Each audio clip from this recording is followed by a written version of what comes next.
Oo nga naman, talagang dalawa ang birthday ni Kim, isang April 19 at isang April 29, at yan napapanood nyo sa video. Yan ay birthday celebration niya, surprise birthday celebration ay binigay ng kanyang mga kaibigan at mga kasamahan sa concert diyan sa Los Angeles, California, matapos ang kanilang concert, ang Love Kim Pa World Tour sa Anaheim. O, di ba wagas? Ang saya ni Kim, hindi dahil muli siyang kinantahan ng kanyang ikalawang birthday, pero syempre, di ba kasama niya dyan sa selebrasyon, ang kanyang jowa, ang kanyang bebe ba to? Mahal, love forever? Na si Paolo Avellino na napakagwapo, napaka-fresh. Syempre, hindi naman kikiligin si Kim kung hindi naman napakagwapo ni Paolo, 'di ba? O, 'di ba? Every time na lang talaga nakikita ni Kim si Paolo, hindi talaga pwedeng hindi siya kiligin at magbungis-ngis. Pero syempre, napakasarap naman talaga noon, 'di ba? Sa yung birthday celebration sa abroad, ang kasama mo ay inyong pinakamamahal at ka-love team pa. Naku, ang dami ng soft launch itong mga ito, no? Hindi lang dun sa mga kilig nila sa stage ay binibigay sa kanilang mga audience, sa kanilang mga fans, kundi pati sa mga ganitong moments. O eto pa, yung isa, nako, sa totoo lang, ang dami talaga mga fans si Kim na senior citizen. Katulad nito, si Nanay. Nag-effort pa yan na, o, di ba, hindi pumayag na hindi magkaroon ng photo op kay Kim at syempre kay Paolo. Ang gwapo talaga ni Paolo. O, boy next door talaga. Bagay na bagay sila ni Kim. Pag nakanak siguro itong dalawang ito, ay napakaganda rin. At syempre, ito pa rin isang senior citizen na natawa talaga ako. Actually, video dyan, kaya lang, kinunan ko na lang ng screenshot.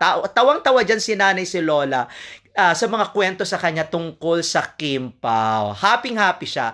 At syempre, trending ngayon ang selfie nitong magjowa. Wow, magjowa talaga. Oo naman.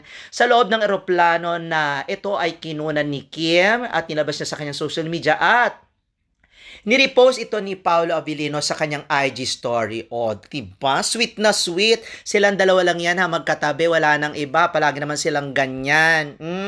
Soft launch daw talaga. Pero syempre, mai-inlove talaga si Paolo kay Kim dahil napakaganda nitong babaeng to. Kita mo, nakasingit pa siya ng pictorial dyan sa France noong nandiyan siya para sa isang crash course. Napakaganda niya talaga, para siyang model. At katulad nito, oo, ang bagong ini-endorse ang produkto, beauty product ni Kim. Oh, di ba, magkaroon ka ba naman ng ganitong jawang pangmalakasan? Di ba? Another blessing for Kim Chu. Oh, sa dami ng kanyang mga palaging siya ay binabas, ay tuloy-tuloy naman ang kanyang blessing at siksikliglig. Kahit summer, umuulan talaga ng blessings kay Kim. Kaya naman kayo mga bashers, kahit anong gawin ninyo na i-bash nyo si Kim at kung ano-anong panlalait ang gawin nyo sa kanya, ay nako, i-bless pa rin siya ng Diyos, ni Lord. At yan, nakarating na nga sa Canada itong ang Kim Pao at sinalubong sila ng kailang mga fans. At syempre, katulad pa rin ng dati itong si Paolo, dumating ng naka-face mask in full gear protection.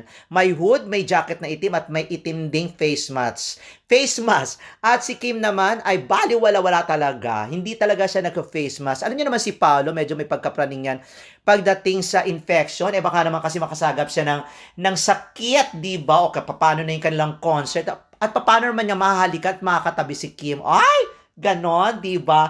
Talagang ganon, syempre, palagi magkatabi ang dalawang yan, ano, pabebe yang sa isa't isa. Hindi naman po pwedeng magkahiwalay ang dalawa. Nako, di magwawalay yan si Paolo. Di ba, kaya nga napunta si Kim sa France ay para samahan si Paolo at para kumuha na rin ng crash course sa kanyang management o sa management and sa baking and pastry making. Pero naintindihan naman yan ng mga fans kung bakit naka-face mask si Paolo habang nagpi-picture taking. Kasi nga syempre, 'di ba, nag-a-adjust pa rin yung sistema ni Paolo at baka naman kasi kapag nagsasalita yung mga fans at merong sakit diyan at hindi naman nila alam, 'di ba, mahawa pa si Paolo. Naku, paano na ang kanilang concert sa Edmonton at saka sa Toronto? Nakakalokin at mahahawa pa si Kim. Pero naintindihan, alam naman yung ganyan talaga si Paolo, 'di ba? Ang importante, pinagbigyan nila ang kanilang mga fani. Nagkagulo na. Sige, ayan. Pero kahit paano, ang mga fans naman ay behave na behave. Ang gusto lang talaga nila ay makakuha ng picture at souvenir or photo of souvenir sa Kim Po. Pero teka muna, ang balita daw, may pasabog daw sa huling leg. Sa Toronto ba ito?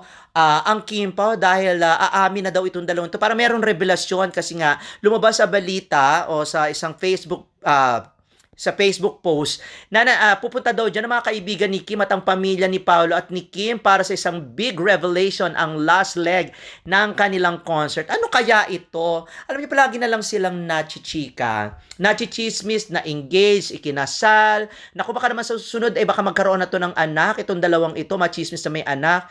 Hoy, wag muna, no? Pero sa akin kasi, mas gusto ko yung may proof, may resibo, may pruweba kung sila man na-engage or kasal or ikinasal na ikakasal pa lang. Mas mabuti kasing sa kanila manggaling ang announcement na yan, ang revelation na yan kaysa iba't iba. Alam ko namang maraming mga dilulong fans na talagang gusto silang ikasal or i-engage pero hindi pa ngayon. Now, kung mangyayari man na merong magandang revelasyon or pasabog na revelasyon dyan sa Canada, well, hindi naman ako magtataka kung tungkol nga sa kanilang dalawa ito. After all, kasama naman ng mga fans, kasama naman ng dalawang ito, ang fans na humubog din sa kanilang love team at sa pagiging malapit nila sa isa't isa at sa pagiging magjowa. Ay, ganon? O ayan yung post. Kasama pa si Angelica Panganiban. Pero nonetheless, abangan na lang natin, baka naman project to na bago, di ba? Anyways, babu!